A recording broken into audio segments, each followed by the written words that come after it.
Want to speak real English from your first lesson? Sign up for your free lifetime account at EnglishClass101.com. Welcome to EnglishClass101.com's English in 3 minutes, the fastest, easiest, and most fun way to learn English. Hi, how's it going? I'm Alicia. Nice to meet you. In this series, we're going to learn some easy ways to ask and answer common questions in English. It's really useful, and it only takes 3 minutes. In this lesson, you're going to learn new, more common ways to ask and answer the question, "How are you?" in English. You've probably learned, "How are you?" and "I'm fine" in textbooks before, but in the United States, people will usually ask this question and answer it in a different way. First, let's review. If someone says, "How are you?" you can say, "I'm fine." I'm fine. Here are some other ways to answer. Pretty good. This means about the same thing as "I'm fine." Pretty good. We also have not bad. You can use this if you are feeling just okay or so-so. Not bad. Let's look at our question again. How are you? This is the most well-known way of asking how someone is. You could use it when you want to be polite. But now, let's look at some different ways to ask how someone is. These ways are more casual and much more common. First, hey, how's it going? Hey, how's it going? You can answer this in many ways. If you're feeling good, you can say, good. Good. Pretty good. Pretty good. Not bad. Not bad. Once more, good. Pretty good. Not bad. Here's a tip. Even though these answers mean the same thing as "I'm fine," you can't answer "How's it going?" with "I'm fine." It will sound a bit strange. If you're not feeling good, you can say "Not so good." Not so good. Not great. Not great. Or not so well. Not so well. Be careful. If you say one of these, the other person will usually ask, "Why? What's wrong?" to be polite. Then you will have to explain. Another casual but very common version of "How are you?" is "What's up?" What's up? To reply, use a cheerful voice as you say, "Not much," "Not much," or "Nothing much," "Nothing much." This means you're free and able to chat. Since "What's up?" is just another way of saying hello, you can also reply with "Hey" or "Hi." Now it's time for Alicia's advice. A lot of the time, when we ask questions that mean "How are you?" in English, we're not actually asking about the other person's health. We're only asking to be polite. You should think of these questions as another way of saying hello, a way for the conversation to get started, instead of actual, literal questions. In fact, when someone asks you, "What's up?" you don't even have to answer. Just say, "What's up?" in reply. Welcome to EnglishClass101.com's English in 3 minutes, the fastest, easiest, and most fun way to learn English. Hey everyone, I'm Alicia. In this series, we're going to learn some easy ways to ask and answer common questions in English. It's really useful, and it only takes 3 minutes. In this lesson, you're going to learn how to ask what someone's job is in natural English. Of course, you can just say, "What is your job?" This is correct English, but it sounds too direct and awkward. Native English speakers almost never say this in a social situation. Instead, they use a different question. But before we master that, we need to compare it to a very similar question. What are you doing? I'm presenting a video about English. What do you do? I'm an English teacher. Do you see the difference? These two questions, what are you doing and what do you do, sound similar but mean different things. The first one is asking what you are doing right now, this minute. You answer it using an ing verb. What are you doing? I'm reading. I'm watching TV. While the second is actually a shortened version of what do you do for a living? This is how we ask, what is your job in natural English? Let's practice this question. What do you do? What do you do? When native speakers of English ask this question, it can come out very fast and sound more like, what do you do? In order to tell it apart from, what are you doing? Just listen for the ing sound on the end of the question. If it's not there, then you're being asked what your job is. So how would you answer this question? Just think of it as if the other person is asking you, what is your job? You could answer with, I am, plus your job. I'm a teacher. I'm a teacher. Or, I'm an engineer. If you want to learn more job names, go to EnglishClass101.com and check out the core word lists. These cover job vocabulary and more, and include a picture and audio to help you perfect your pronunciation. You can also mention the place that you work at, starting with, I work at. I work at a hospital. I work at a hospital. I work at a law firm. I work at a law firm. If you work for a big company that is well known, you can say, I work for, and then the name. I work for Microsoft. I work for Microsoft. I work for the New York Times. I work for the New York Times. Now it's time for Alicia's advice.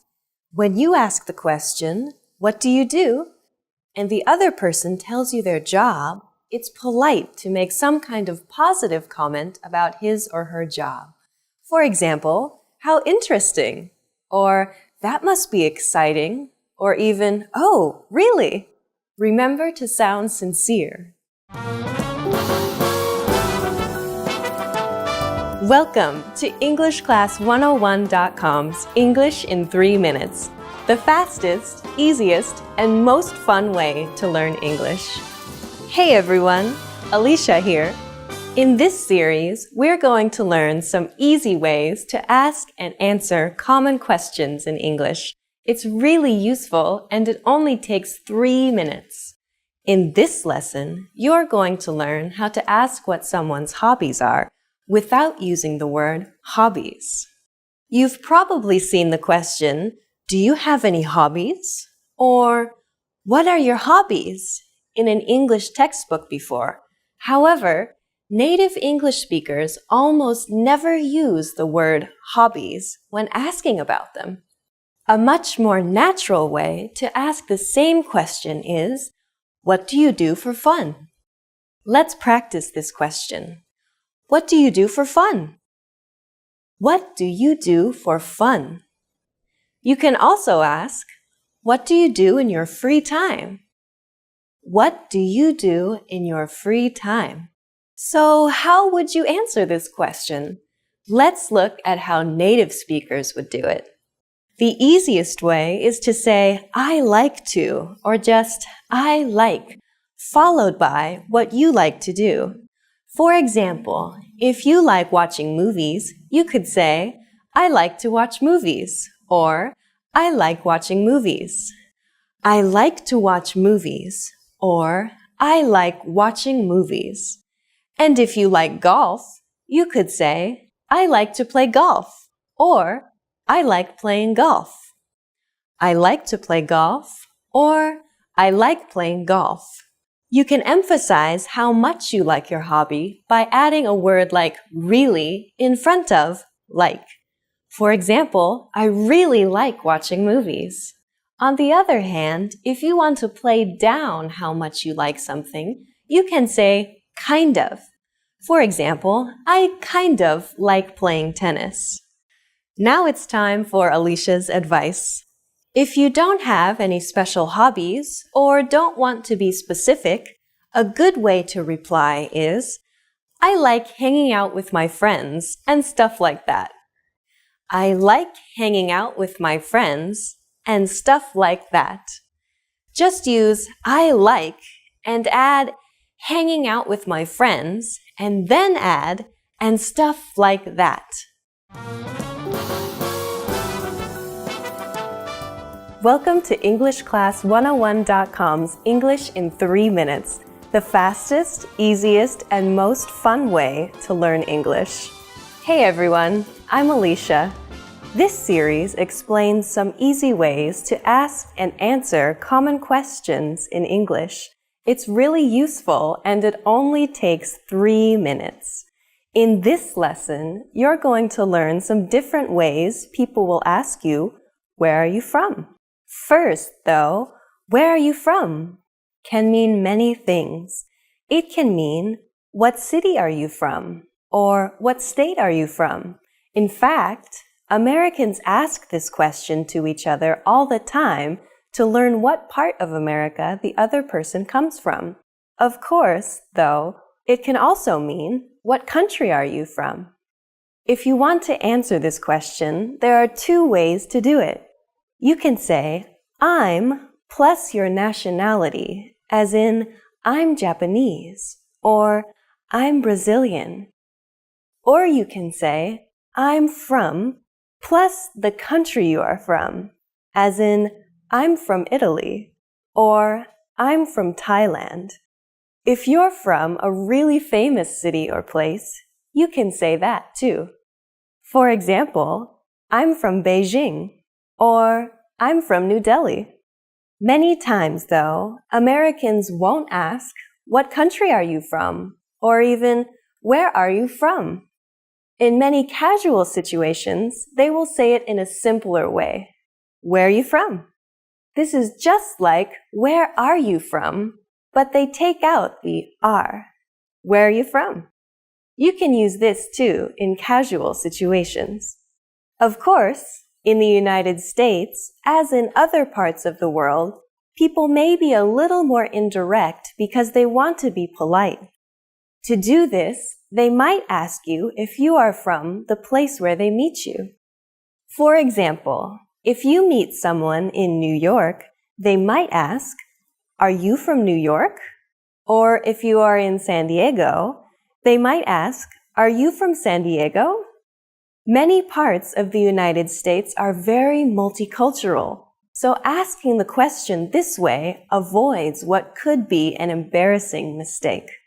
You can answer this the same way you answer, where are you from? Just add a simple no in front.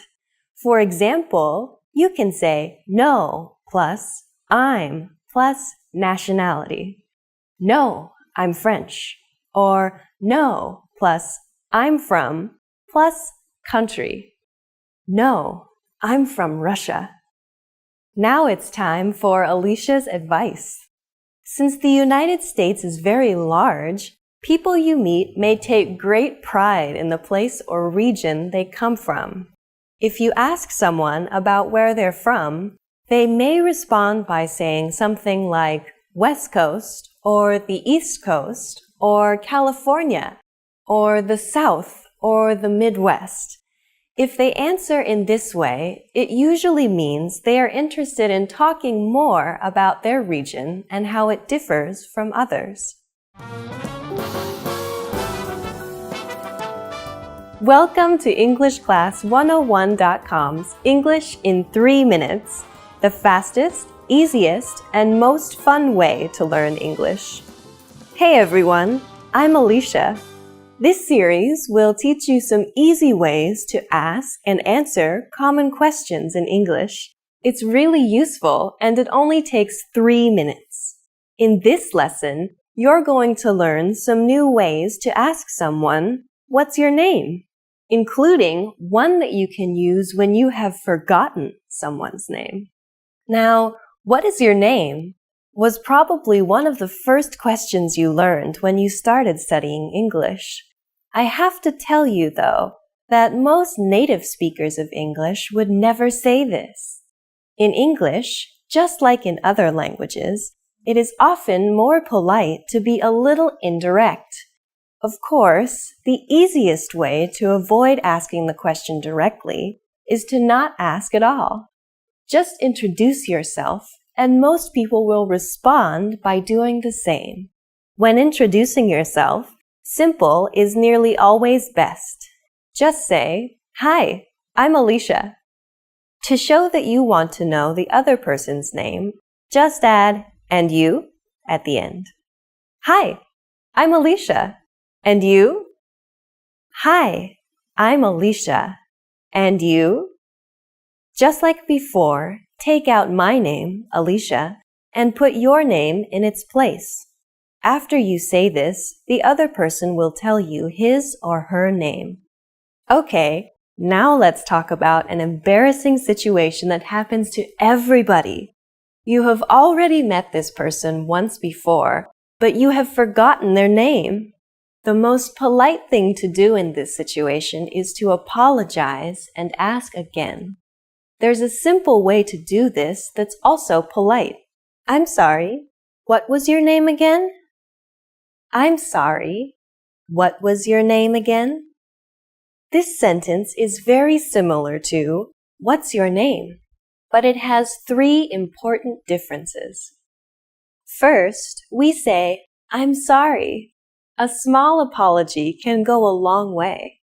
After that, we say, "What was your name?" This is just like, "What is your name?" But instead of is, we use the past tense was. This is really important as it tells the other person that you remember meeting them. You haven't forgotten him or her. You have just forgotten the name. This little word makes all the difference. "I'm sorry. What was your name?" Finally, we add again to the end. This is another hint that tells the other person that you remember learning his or her name before, but you just can't recall it right now.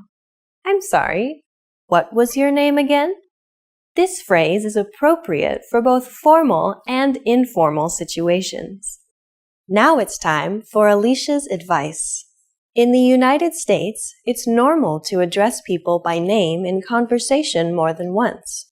In both formal and informal situations, it's a way to show respect or interest in the other person and can help you make friends. It is also a great way to practice someone's name so you don't forget it. If you are talking to someone named Anne, for example, instead of just, "What do you do for fun?" you could say, "Anne, what do you do for fun?" You can also put the name at the end of the sentence. "What do you do for fun, Anne?" You don't want to say the person's name too often or it will sound a little strange. But if you practice someone's name like this, you won't forget it. And people love to hear their own name.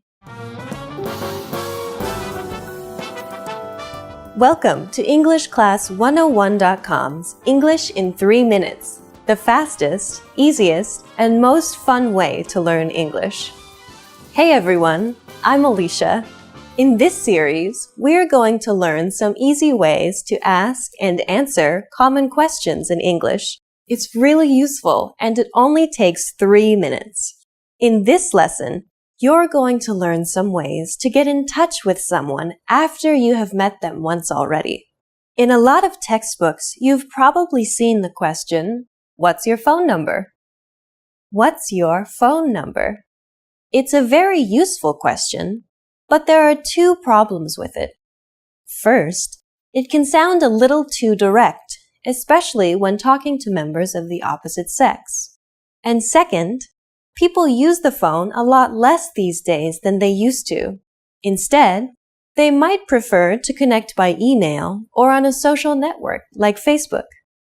To start, though, a simple variation on "What's your phone number?" that sounds a little less direct is, "Could I get your number?"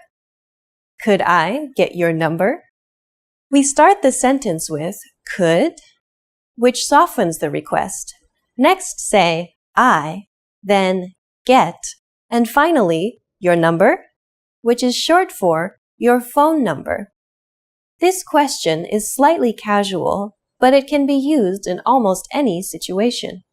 Recently, many people prefer to use email rather than the phone to communicate. Asking someone for his or her email address is also a little less direct than asking for their phone number. Could I get your email address? Could I get your email address? We just took could I get your number and replaced number with email address. It's that simple. Could I get your email address? If someone asks you either of these questions, you can reply by saying, sure, my phone number is, sure, my phone number is, or sure, my email address is, sure, my email address is, or sure, it's, and then say your phone number or email address at the end. By the way, if you're having any trouble with numbers, check out EnglishClass101.com's core word lists for these and other key vocabulary words. Each word comes with a picture, audio samples so you can perfect your pronunciation, and sample sentences and phrases so you can master its use in a sentence. Recently, many people use social networks like Facebook or LinkedIn or an online chatting service like Skype to communicate.